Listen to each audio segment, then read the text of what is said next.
Olá, olá! Vamos chegando, povo de Deus! Sejam todos muito bem-vindos! Vamos começar mais uma live da série Verdadeira Feminilidade. Nós já estamos no 21º encontro, fizemos uma pausa aí porque a nossa co-participante deu uma embuchada. Deixa eu ver, ela já chegou.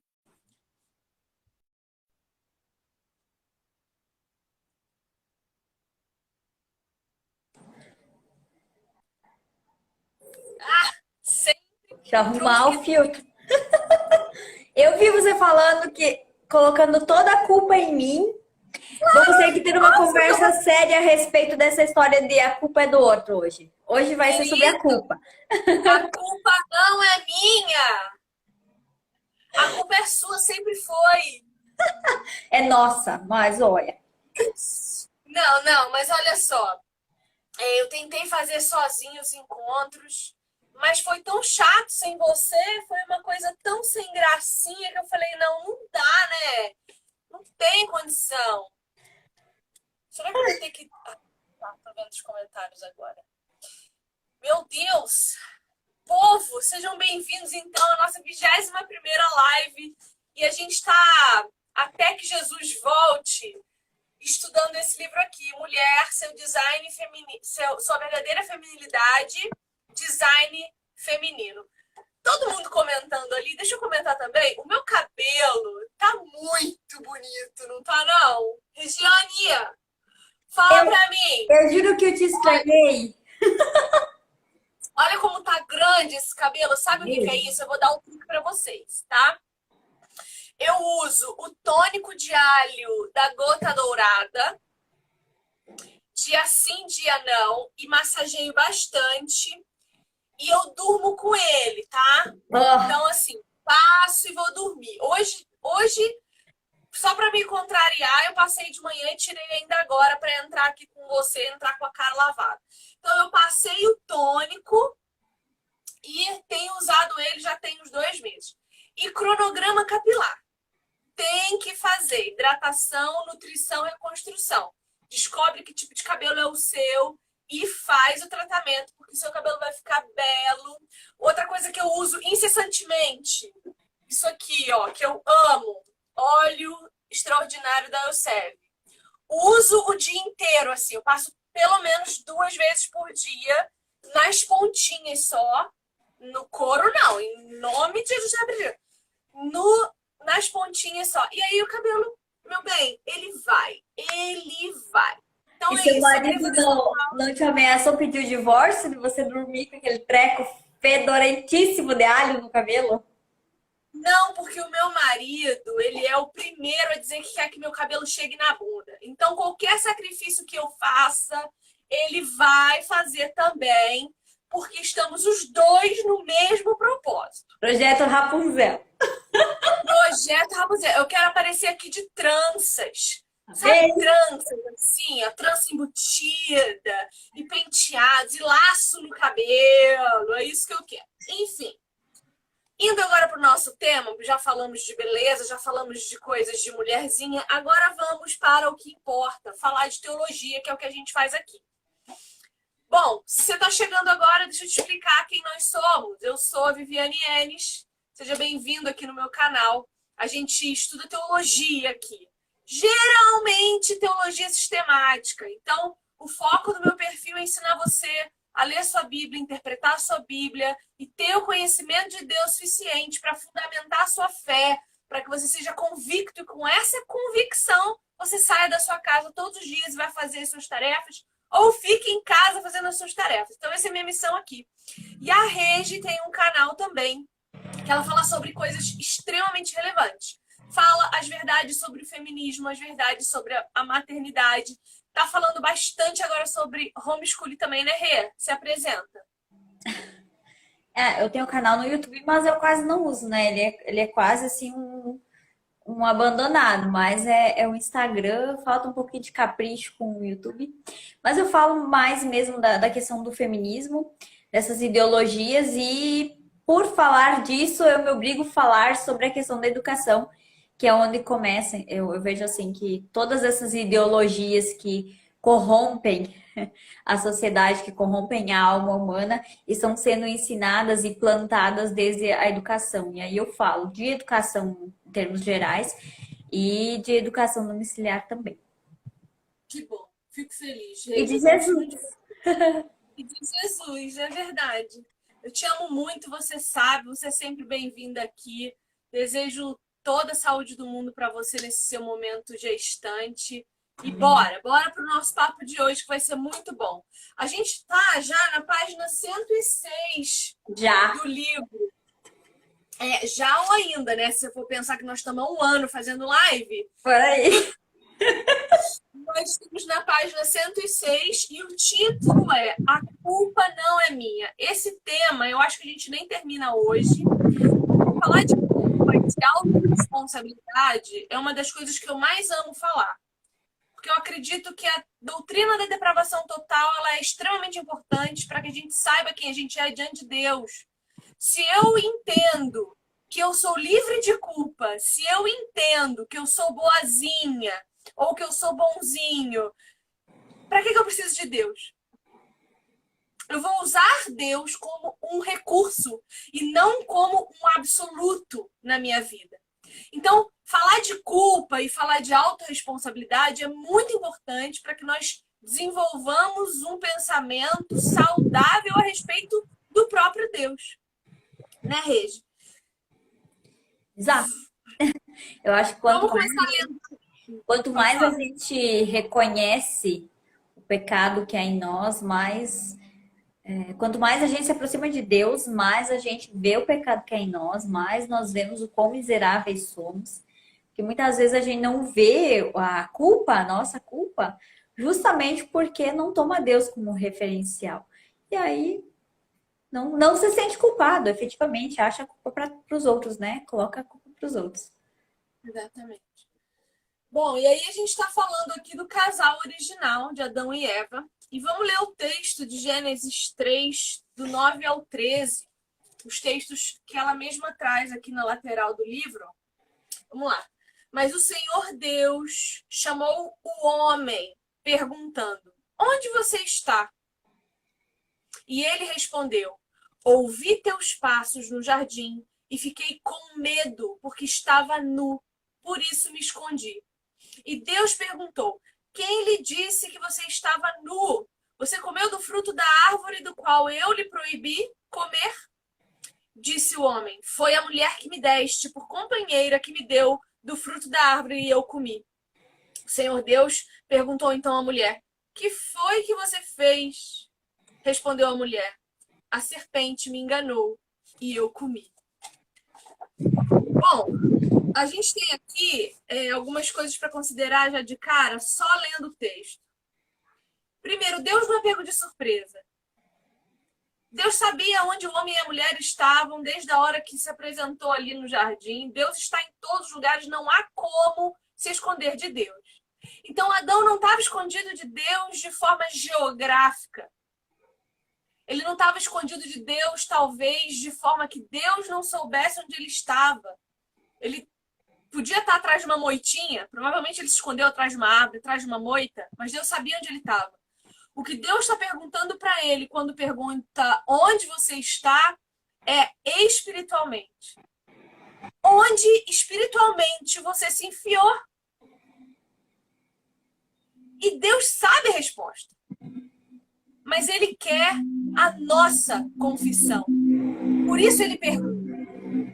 Então, toda vez que a Bíblia fala confessai uns aos outros, confesse ao seu irmão, abre a boca e fala do que o teu coração está cheio. Quando a Bíblia fala isso para nós e ordena-nos também que exortemos-nos uns aos outros, é como se nós fôssemos a própria boca de Deus perguntando: onde você está? Então, se a Regiane confessa um pecado para mim e eu a exorto, eu estou perguntando para ela: onde você está? E a tua resposta vai definir todo o resto. Se você confessar o seu pecado, você será perdoada, você será aceita por Deus. Se você fizer como Adão e Eva, colocar a culpa no outro, jogar a responsabilidade pro outro. Foi a mulher que tu me deste. Ou é meu marido que é assim. Ah, porque meus filhos são assado. Ah, porque minha mãe me criou assim, assado. Se a responsabilidade da minha própria vida eu fico dando a outros, o processo muda. Porque daí vai acontecer como Adão e Eva. Deus coloca para fora do jardim para pastar. E fala, agora é do suor do teu rosto. Agora você vai sofrer a dor de parto. Agora você vai saber o que é viver longe de mim. Não vou falar disso não, para não te assustar. Mas o que Deus fala é, agora você vai saber o que é decidir estar longe de mim. E Deus faz isso com os dele. Deus faz isso com quem ele ama, porque a Bíblia diz que Deus disciplina quem ele ama. Então, a nossa confissão determina o nosso relacionamento com Deus a partir daquele momento. Se Deus vai precisar dar uma sova na gente, ou se ele vai tratar o nosso coração, nos transformar pelo Espírito Santo e nos curar de todas as dores que a gente está confessando. O que você pensa, Rê? Eu concordo. Eu falando sempre, sempre muito, né? Eu vou deixar você falar um pouco mais. Você sempre fala mais, né? Mas assim, eu quero fazer só a hora que eu tiver apontamentos, eu faço, que eu sou com alguma alergia respiratória, então tô meio fanha, vou evitar a fadiga do público, mas eu tô aqui, tô atenta. Tá bom. Bom, então a autora vai dizer assim, olha, Deus não se dirigiu a eles como casal. Deus se dirigiu primeiro ao homem, depois à mulher e perguntou-lhes individualmente o que você fez. E essa é uma informação importante, porque a gente geralmente culpa os nossos maridos pelas falhas dos nossos casamentos. É natural. Por quê? Porque Deus vai cobrar mais deles. Isso também é natural. E por que isso? Vamos elevando o nível de entendimento. Então, eu culpo meu marido, porque a Bíblia atribui a ele uma responsabilidade maior. E o que acontece para ele ter essa responsabilidade? Ele é o representante de Cristo no nosso relacionamento, enquanto eu sou a representante da igreja no nosso casamento. Por quê? Porque a história do evangelho, a história da cruz, é uma dramatização visível de uma realidade invisível. Então, tudo o que Deus faz no mundo espiritual, ele comunica ao seu povo de forma visível através da criação e através dos seus filhos. Eu e meu marido comunicamos para a sociedade quem Cristo é e quem a igreja é. Só que, diferentemente de Cristo e a igreja, o meu marido ainda está sendo tratado por Deus. Ele não é Deus. Então, ele ainda pode ser que não entendeu por completo a sua responsabilidade. E nessa relação, cabe à igreja ensinar a esse marido o que ele deve ser, se ele ainda não sabe. Então, por exemplo, eu entendi. No meu casamento foi assim, né? A gente divorciou. Depois do divórcio, eu entendi. Eu entendi o que Deus queria de mim. Eu entendi o que era ser uma mulher segundo o coração de Deus, não segundo o coração do meu marido.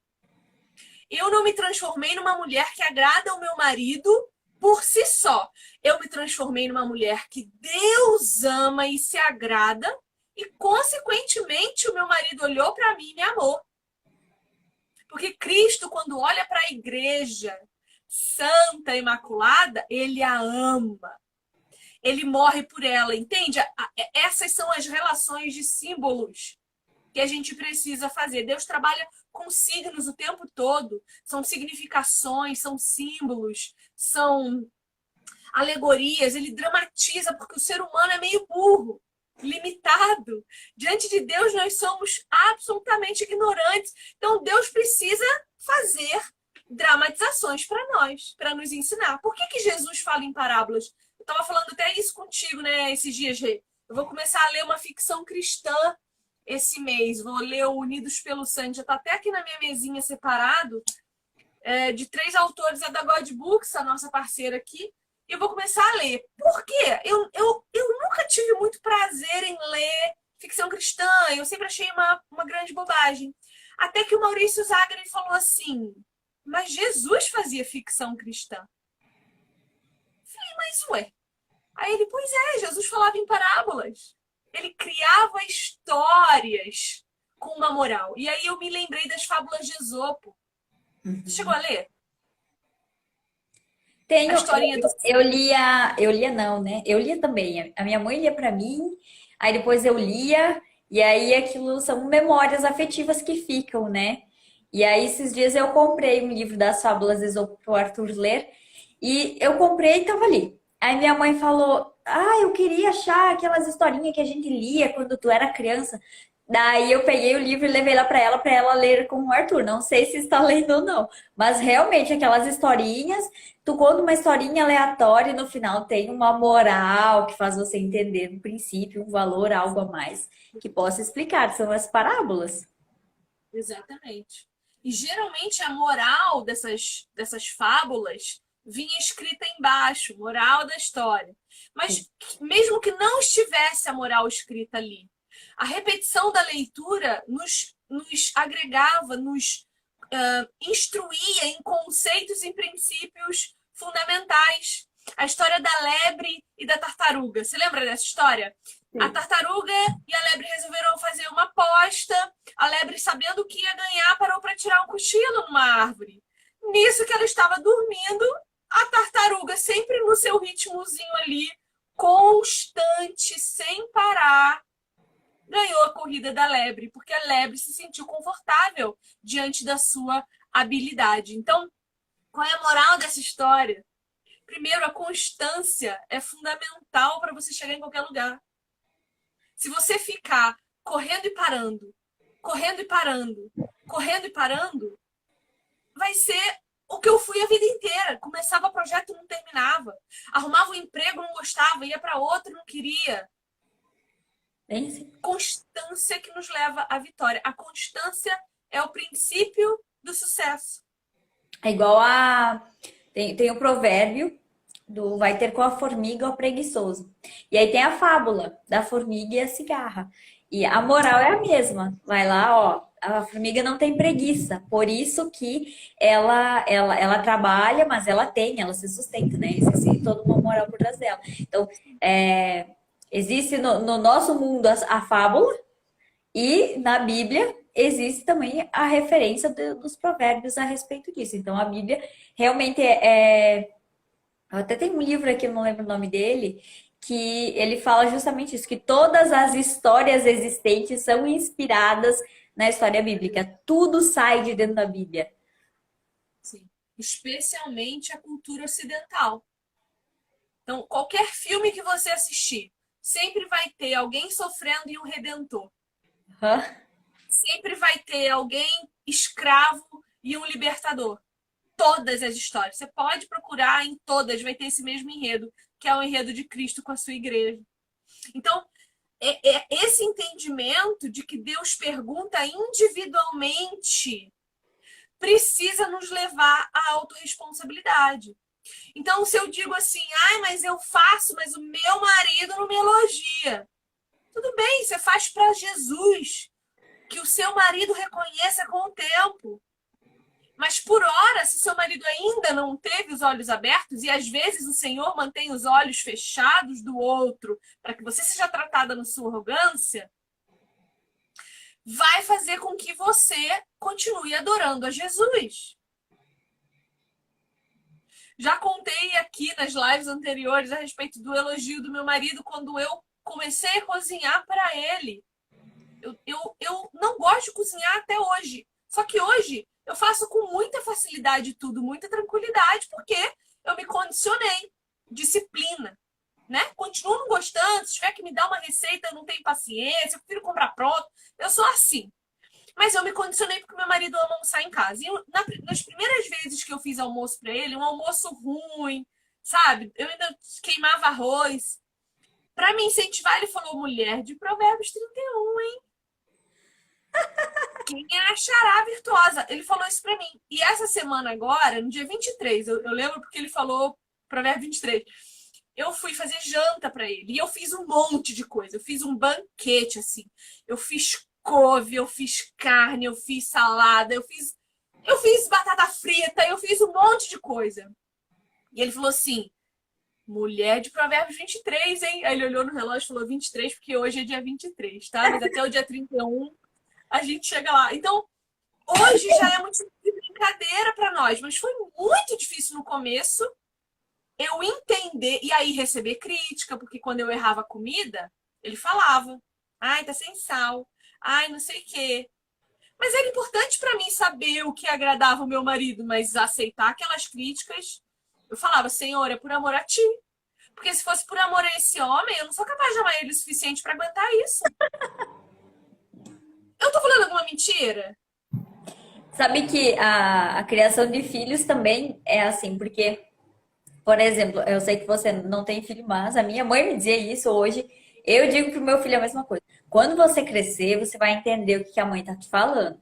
Quando você crescer, você vai me dar razão.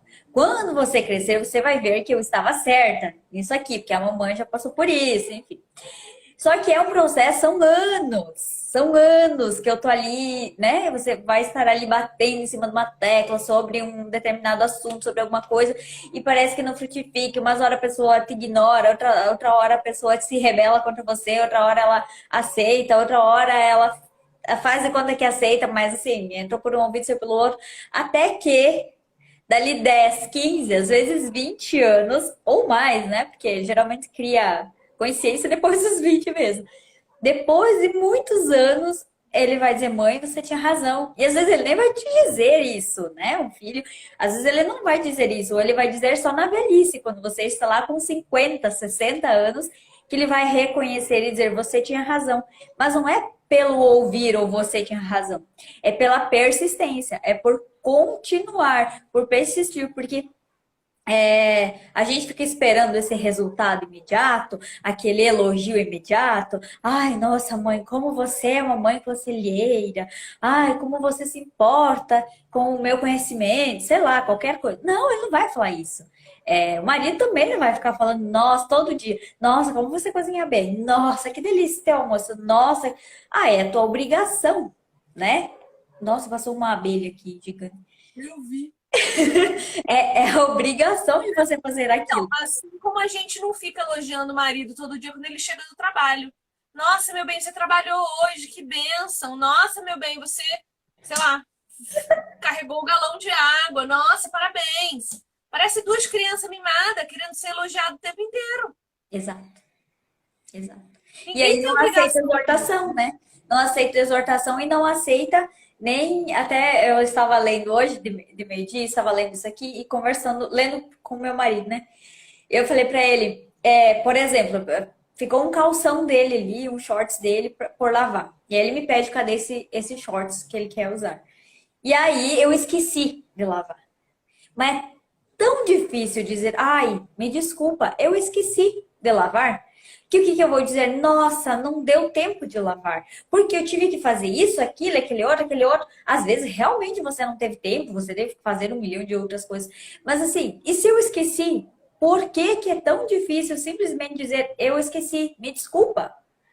Porque o outro, você tem medo de ouvir o outro reclamar de você. Do outro dizer pra você: mas eu queria, mas você sabe que eu uso todo sábado, sei lá, toda quinta, né? Você sabe que eu ia querer usar hoje. Então a gente tem tanto medo dessa reprovação que a gente deixa de assumir a nossa autorresponsabilidade. E aí que entra a palavra de Deus com poder, porque a palavra de Deus garante que se nós nos submetermos ao nosso marido, ele nos amará. É isso que Efésios diz. Mulher, submeta-se. Homem, amem.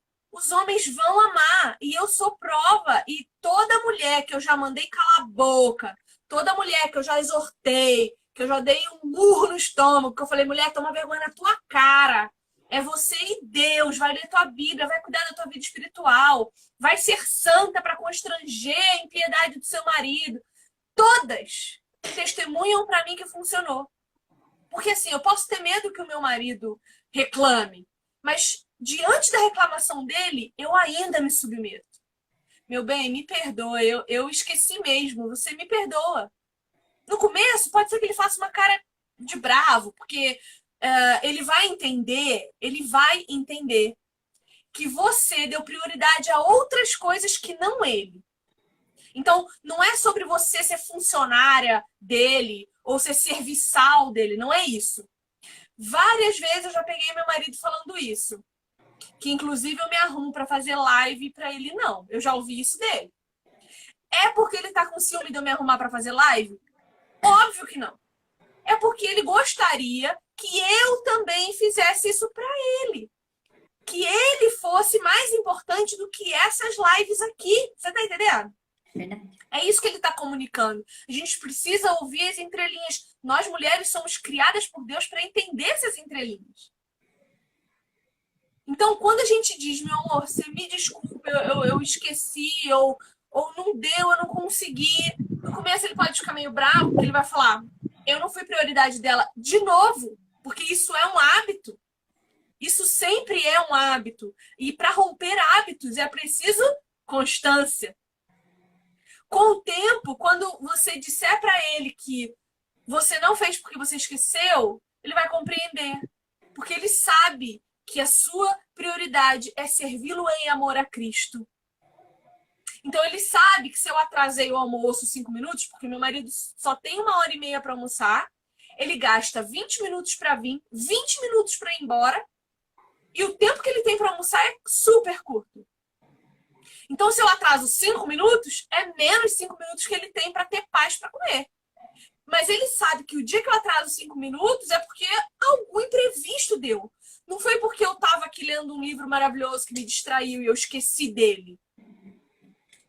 Porque isso não é recorrente. Não é isso que acontece. E quando eu cozinho, eu me dedico. E quando eu amo, eu me dedico. Mesmo que às vezes ele não retribua. Então, não é sobre amar o meu marido, é sobre amá-lo como ao Senhor. Outro dia, você falando isso, eu lembrei, o Arthur tem um certo problema com algumas exigências que eu faço para ele. Então, eu exigindo a forma dele escrever, né? Que ele tem que escrever melhor, montar melhor as frases dele, os parágrafos dele. Mas por que? Se dá para entender. Bem, por quê? Tudo bem, dá para entender. É claro que eu quero desenvolver isso nele justamente para que ele aprenda a redação futuramente. Então, é um crescimento, né? Mas é mais do que isso. Não é sobre vai entender, dá para entender, não dá para entender. Tudo que ele está fazendo para a glória de Deus. Porque tudo que nós fazemos é para a glória de Deus. Então, o quanto aquele texto, ou aquele textinho que ele está fazendo, está glorificando a Deus. Ah, mas você pode fazer mais. Para Deus você faria um textinho assim? Você escreveria dessa forma? Ou a letra, vamos melhorar essa letra aqui. Para Deus você faria isso? Então, tudo na nossa vida, eu estou usando o exemplo do Arthur, mas é em tudo. É no servir a minha casa, é no servir ao meu filho, é no meu filho fazer as atividades dele, é no meu marido fazer o trabalho dele, é na convivência com as demais pessoas. Tudo que a gente vai fazer é para a glória de Deus. Então, será que eu estou me esforçando para glorificar a Deus? Ou eu só estou, vamos fazer de uma vez? Vamos se desincumbir disso aqui, vou lá. Eu tenho que fazer almoço todo dia. Ai, meu Deus, tem que fazer almoço de novo, fazer almoço. É chato fazer almoço todo dia. Você pode arrumar, cozinhar, é chato fazer almoço todo dia. Mas você tem duas opções. Uma é reclamar que todo dia você tem que fazer almoço, ou você tentar fazer algo com excelência. Não porque o seu marido chega todo dia de meio-dia do trabalho, precisa almoçar, mas porque vai glorificar a Deus. Aquela sua atitude vai primeiro glorificar a Deus. E aí, quando você glorifica a Deus, quando você honra a Deus primeiro, você serve a Deus primeiro, o seu marido vai te amar. O seu lar vai ficar melhor. Esses dias eu li uma frase que eu achei tão bonita, como se fosse o marido falando para a esposa, né? Mas que quando a mulher está estressada, irritada, cansada, enfim, quando a mulher não está legal dentro de casa, todo o clima da casa se vai. Toda a alegria de estar, de conviver na casa, as movimentações da casa, elas se alteram. Por quê? Porque quem dá vida para o lar é a mulher. Não estou dizendo, claro, que a mulher precisa ficar distrito ao lar, não é isso. Mas quem dá vida ao lar, quem movimenta tudo ali, quem faz com que aquele lugar seja aconchegante ou insuportável, é a mulher dentro de casa. Até aqui está acontecendo. Eu não sei o que está acontecendo aqui. Sei que aqui do lado, no apartamento, parece que no corredor, não sei, tem uma goteira à noite. Mas não é goteira porque não está chovendo. É aquele barulhinho de goteira, né? Pique, pique, pique, pique, Deve ser pique. um ar-condicionado. Às vezes aumenta, daí. Ai, não sei o que é. Sei que o barulho assim tá chato já. Aí eu comentei com meu marido que a Bíblia fala que a mulher aquela mulher que fica tretando, aquela mulher que é sarna, que incomoda, que tudo ela reclama, que tudo ela acha ruim, a Bíblia compara a goteira, né? Que é melhor você morar lá num cantinho do que ter essa mulher que incomoda dentro de casa. Então, e aí, porque assim, teve uma noite que eu não consegui dormir por causa do barulho, né? E é isso, quando a gente louva a Deus primeiro, tudo ao redor, porque aí a gente também vai refletir a glória de Deus. Se a gente glorifica a Deus, a glória de Deus estará em nós, né? Deus se fará presente em nós. E não sei se dá para colocar dessa forma, mas a gente vai refletir a glória de Deus também. Então, nós vamos espelhar a Cristo. Sim. Você sabe que essa goteira na cabeça, ela era, ou é, não sei, uma técnica de tortura de guerra. Você pega o teu prisioneiro, coloca ele debaixo de uma goteira persistente de água. Ou ele vai confessar ou ele vai enlouquecer em poucos dias. Porque realmente perturba de tal maneira que você não dorme, você não pensa, nada. E aí, pensando nesse amor, a Bíblia inteira mostra para nós que o amor de Deus, né, quando eu me concentro em amar Deus de todo o meu coração, de todo o meu entendimento e com toda a minha vida, automaticamente esse amor que o Senhor vai derramar em mim, vai me preencher, me leva ao serviço. O amor de Deus é um amor que leva ao serviço. Então, quanto mais eu amo o Senhor, mais eu amo servir os meus irmãos, o meu marido. E a gente precisa olhar para o nosso marido como irmão em Cristo também. A gente não pode olhar para ele só como um homem que dorme com a gente na cama. Ele é um irmão em Cristo que está sendo aperfeiçoado de glória em glória pelo sofrimento. Ele também tem as dificuldades dele. Ele também tem uma vida alheia à sua. Né? Meu marido não é colado comigo. Ele tem uma vida, ele trabalha fora, então ele tem as dificuldades do dia dele. Ele entende as minhas TPMs, assim como eu preciso entender os dias de mau humor dele. Preciso respeitar o tempo dele. E aqui na minha casa, meu marido não faz nada. Ele não vai lavar a roupa dele. Eu vou. Porque se Jesus morasse na minha casa, eu faria tudo por ele. Agora, ele faz as coisas que eu não consigo. Ele carrega. Eu até consigo, mas não quero, porque vai machucar minha coluna.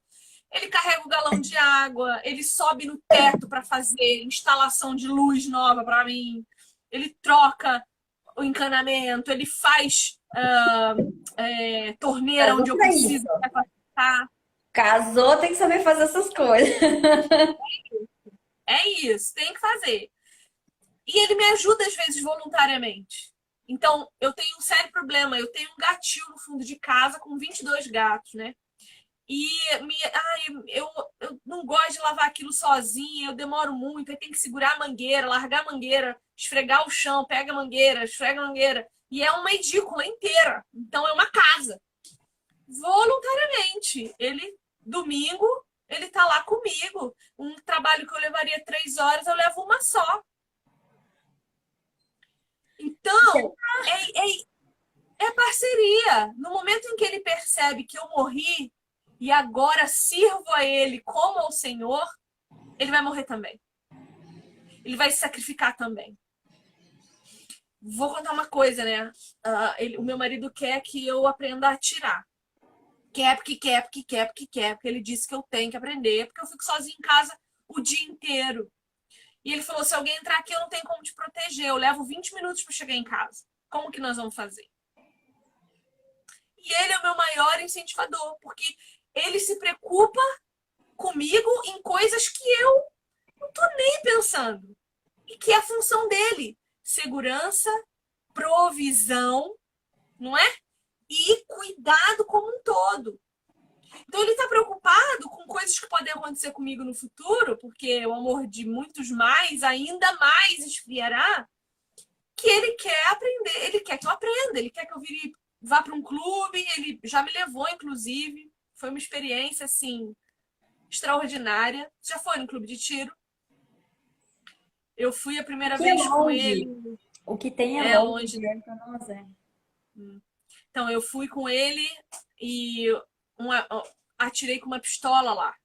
E foi uma experiência assim, extraordinária, porque é muito violento, é muito bruto. E ao mesmo tempo em que você é que controla a arma também te impulsiona. Você dá ação a ela e ela reage. Então é uma coisa muito violenta, é muito bruta, que te dá uma outra noção de realidade. Que te faz entender como é difícil para um policial pegar uma arma e apontar para alguém. As instruções de segurança são 40. Eu fiquei, acho que, atirando 20 minutos e 40 minutos ouvindo as instruções de segurança. Pega assim, segura assado. Quando você segurar, é para baixo. Tira o dedo do gatilho. Muita coisa na minha cabeça. Então, a gente começa a entender a gravidade do mundo aí fora. A gente vê a maldade com outros olhos, inclusive.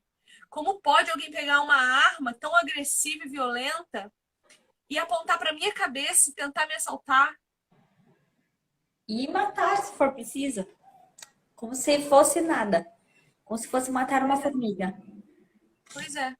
Então é sobre isso, é sobre o meu marido pensar coisas de proteção para mim que eu, se depender de mim, filho, eu não vou pensar, porque eu tô aqui alienada nesse escritório. Eu não vejo mais televisão, eu não assisto notícia, raramente. Então eu tô alienada, graças a Deus. Só lidando com aquilo que eu quero, que é gostosinho. Mas meu marido não. Meu marido tá lá fora pensando em como eu me proteger enquanto ele não tá em casa. Então, autorresponsabilidade leva o outro a ser autorresponsável também. E isso inclui serviço mútuo. Então, mulher, seja corajosa, faça isso pelo seu casamento. Morra com Cristo. Ressuscite com Ele, viva uma vida para a glória dele. E todas as coisas à sua volta cooperarão para você. Para que você se aperfeiçoe cada dia mais nesse serviço, nesse glorificar, louvar e honrar a Deus. Não é? É o que você falou antes do. Ai, meu Deus, me fugiu agora. O que eu ia falar necessariamente. Esquece, Vivi. A grávida tá demente. Eu ia falar um negócio da Eva e esqueci completamente. É muito pensamento na cabeça, né? Ai, pode falar. E essa questão de culpar o outro é muito cruel. Porque até hoje a gente faz isso, né? O que eu mais ouço é assim. Eu falo para a pessoa, você está sendo assim assado, muda. Ah, mas... Ah, mas... Ah, mas... Lembrei! Você falou, toda vez que você falou para uma mulher calar a boca, você teve bons testemunhos depois. Era sobre isso que eu ia falar. Porque a gente, mulher, tem um hábito que é o quê? Sei lá, eu não gosto de alguma coisa que meu marido faça. Não consigo pensar em nada, assim. Mas eu não gosto de algo que ele faça. Ah, então eu tenho que ficar enchendo a paciência dele todo santo dia até que ele mude aquilo que eu quero que ele mude, porque eu não gosto daquilo que ele faz. Sabe? Assim, ó, é chato até falar sobre isso. Não, é quando, olha, você conversa, você fala, eu não gosto de tal situação, não gosto que você age assim, e pronto. E aí vai você mudar e ser responsável pelas tuas coisas, ter a sua autorresponsabilidade, amar incondicionalmente, né? Amar apesar dele fazer aquilo que você não gosta. Uma hora ele vai pensar, nossa, mas ela se esforça tanto, ela se dedica tanto por mim, por, é, numa coisa assim que ela não precisaria estar fazendo, o que, que custa para mim abrir mão disso se ela não gosta?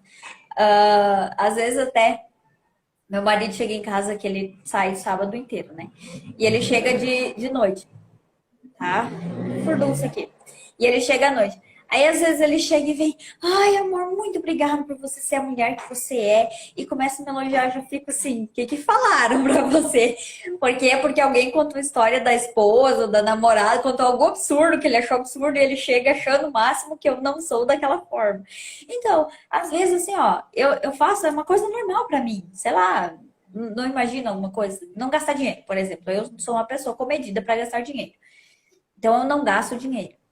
Para mim, é minha responsabilidade, enquanto auxiliar na gestão da casa, não gastar dinheiro à toa, não ficar comprando um monte de coisa, porque eu vi um negócio legal, quero gastar com aquilo. Então, eu entendo que é minha autorresponsabilidade. Não faço mais que minha obrigação nisso. Agora, quando meu marido ouve alguém contar, né, da esposa, ou da namorada, enfim, que gastou em algo absolutamente desnecessário, ou gastou mais do que deveria, ou que não é comedida no gasto financeiro nas coisas do casal, para ele enxerga aquilo e ele olha e diz que, nossa, minha esposa não é assim. Que legal, ela não é assim. Ele chega e ele é grato por eu não ser daquele jeito. Mas eu não estou sendo daquele jeito para unicamente agradar a ele, porque é minha autorresponsabilidade. E quando eu assumo ela, eu agrado a ele automaticamente. Era isso que eu ia falar. E isso é extraordinário, porque a nossa mudança muda realmente todo o ambiente. E nós somos muito chatas. Nós somos muito chatas. A gente é muito reclamona, insuportável. A gente enche o saco mesmo. Ontem, na hora da janta, meu marido falou alguma coisa que nos tempos primórdios passados era um grande problema para nós. A gente brigava muito por causa disso. E ele tornou a falar aquilo. Só que assim, não foi na maldade, não. Ele só falou. E eu falei, poxa, mas eu me sinto não te servindo o suficiente quando você fala isso. Daí ele, pronto, estourou a Quarta Guerra Mundial. Por quê? Porque ele lembrou das minhas reações anteriores. Então, veja, a mudança de hábito, a mudança de mente, a metanoia, não só com relação às coisas de Deus, mas com relação às pessoas que convivem conosco, elas levam tempo. É a história da tartaruga. Permaneça, persista. Ele falou ontem, ele disse, Quarta Guerra Mundial, o que eu fiz? De tudo para tirar essa imagem dele. Então, continuei normal. Fiz cafuné, a gente deitou na cama, fiz carinhozinho na cabeça. Normal. Porque eu falei pra ele, eu não vou brigar com você por causa disso. Mas qual é a memória que ele tem? Da Terceira Guerra Mundial, já que a gente está chegando na quarta, não é isso? Então, essa é a imagem que os homens têm de nós. Porque é assim que nós somos. Olhe para a sociedade. Mulheres nojentas, arrogantes, soberbas, cruéis. E eu não quero terminar esse encontro de hoje sem falar de uma coisa importante nessa leitura nossa aqui. É o último parágrafo. Eu não terminei de falar tudo que a gente tinha que falar, mas é o último parágrafo que eu quero levar vocês a pensar um pouco. Diz assim: o movimento feminista de hoje é caracterizado pela tendência de culpar os homens e apontar o dedo para o pecado deles e absolver as mulheres de qualquer responsabilidade pessoal. Essa atitude nos mantém nas garras da culpa e escravidão. Somos libertas quando assumimos a responsabilidade por nossas decisões, a quem damos ouvidos e em quem pensamos e como decidimos reagir.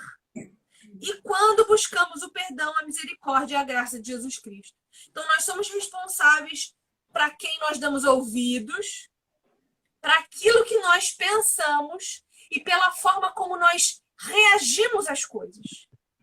Aí perceba, quando nós falamos de Apocalipse, qual é a coisa que os cristãos mais querem saber? É o tal do sinal da besta, é ou não é? Porque vai ter um chip, porque vai ter um carimbo, porque vai ter sei lá, o que esse povo inventa porque não lê Bíblia, não sabe que você, se você lê o Apocalipse sem Isaías, Jeremias e Daniel, você está fazendo burrada na tua vida, porque você vai entender tudo errado. Apocalipse não tem absolutamente quase 99%. Não tem nada literal.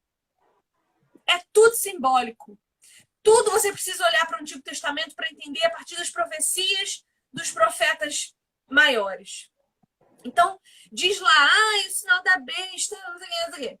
Se você ler a Bíblia corretamente, você vai entender que o sinal da besta na testa é o governo ideológico.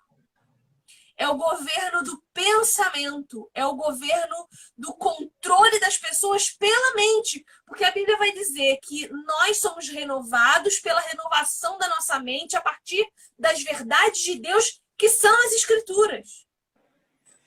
E aí vem o mundo e começa a deturpar a nossa mente. Então, veja, a marca da besta na nossa cabeça é a nossa mente governada por ideias e pensamentos ideológicos que corrompem não só o nosso espírito, mas o nosso corpo. E o que é a marca na mão direita? A mão direita, em toda a Bíblia, Jesus está à direita de Deus. Isso é literal? Provavelmente não, né? Provavelmente não. Mas o que o braço direito significa na Bíblia? Força de trabalho, reação daquilo que você tem na sua mente, o caminho que você trilha, para quem você serve. A mão direita é tudo aquilo que você faz a partir dos princípios e valores que você tem. E aí, quando a gente lê lá Apocalipse, a gente passa por um texto de Êxodo, que eu quero te chamar para abrir. Se você está com a sua Bíblia, abra. Existe um texto em Êxodo que já fala de marcas na testa e na mão e que a gente não presta atenção e não faz referência. Onde? Êxodo capítulo 13. Hã? Não tinha. Achei. Capítulo 13 está falando da consagração. Vivi. Até a própria ideia dessa marca da besta, que as pessoas têm medo. Meu Deus, saiu um chip lá no céu. Sabe? Elas automaticamente elas comprovam a própria teoria do controle da mente, porque o medo está controlando a mente delas. Exatamente. As pessoas perguntam muito para mim assim, Vivi, o que eu faço com medo? Lida com ele. Ele não vai sumir. O medo é uma condição sine qua non de ser humano. Lide com ele, não deixe que ele te paralise, não deixe que ele te impeça de fazer coisas. O medo tá aí, encara e vai. Porque senão você vai ser governado por ele.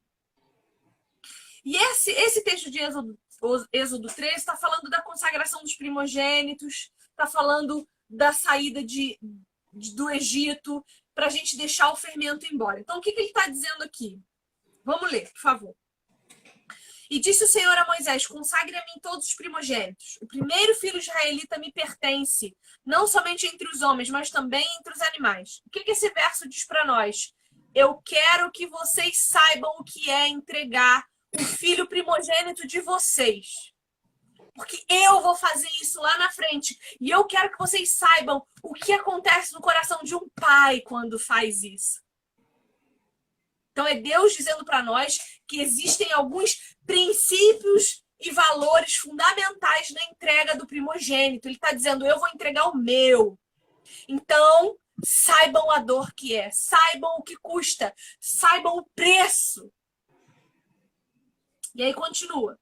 Então disse Moisés ao povo, comemorem esse dia em que vocês saíram do Egito, da terra da escravidão, porque o Senhor os tirou dali com mão poderosa. Então Deus está dizendo assim, ó, lembrem. E aí começam as ordenanças. Não comam nada fermentado. O que o fermento significa em toda a Bíblia, menos na parábola do fermento lá na massa?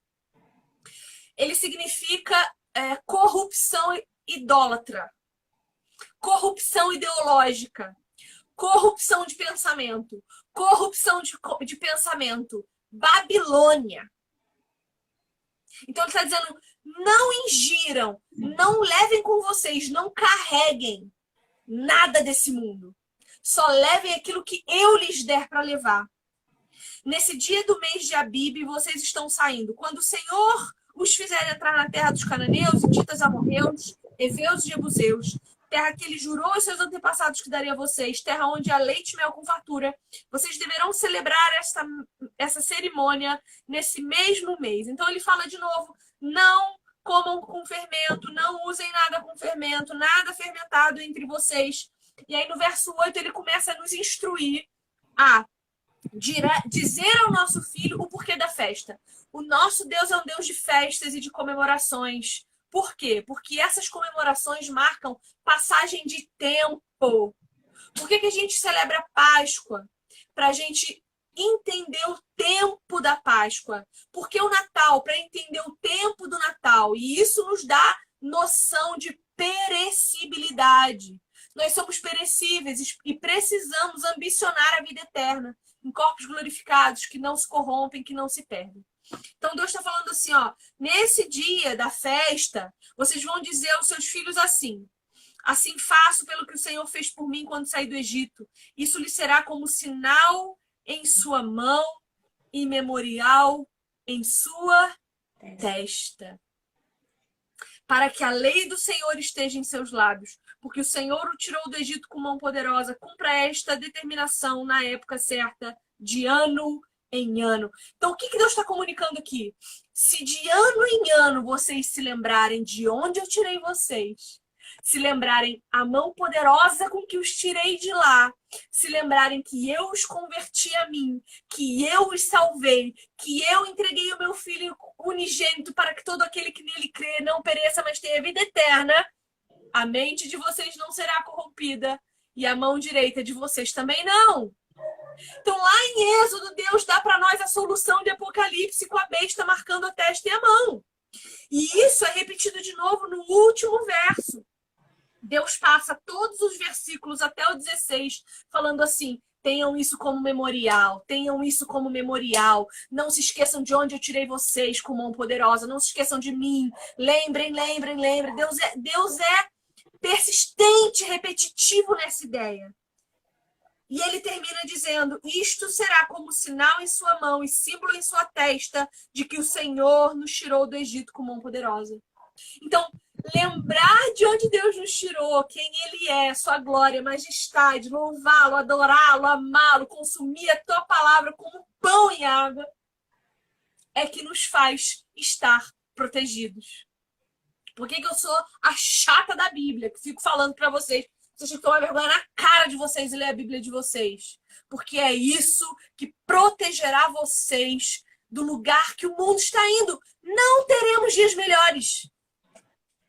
Os dias melhores para sempre da música de Jota Quest não são desse mundo aqui, não. São do porvir. Ai, nós precisamos ter dias melhores. Não haverão. Arrependam-se enquanto é tempo, porque é chegado o reino de Deus e o Senhor Jesus está às portas. E só o ouvirá quem souber o que ele diz e reconhecer sua voz. E isso só consumindo a palavra de Deus. Então, queria encerrar o nosso encontro de hoje falando isso. No próximo, a gente volta aqui nesse capítulo, nessa página, para a gente continuar as outras ideias que ela traz aqui, que são muito boas. Quer falar mais alguma coisa, Regi? Lei tudo. Tudo? Então tá. Então eu acho que 1 hora é um tempo bom pra gente, não cansa ninguém. Essa live vai pro YouTube, essa live vai pro Spotify, então assiste de novo, compartilha de novo. Se quiser, manda uma mensagem para nós, a gente está à disposição de vocês. Segue a Regi. Se você é da Regi, tá aqui. Segue a Vivi também. Vamos crescer junto, vamos aprender mais de Deus junto. Regi. Beijo. Deus abençoe a todos vocês e a você, Vivi. Sua linda, maravilhosa. Até mais. Até a próxima segunda. Obrigada pela companhia de vocês. Esse foi mais um encontro da verdadeira feminilidade. o encontro 21. Então, espero vocês no próximo encontro. Eu aviso aqui quando será. Espero que segunda que vem. Vai depender da buchuda parir ou não.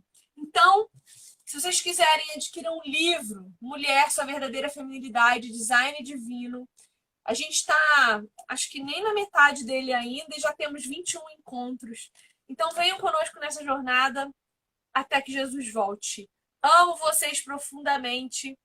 Regi vai demorar a parir ainda, né, Regi? Então tá. Então a gente se encontra aqui, se Deus quiser e permitir, segunda que vem às 4. Eu anuncio aqui se for acontecer mesmo. Fica de olho nos stories e no feed. Um beijo. Tchau!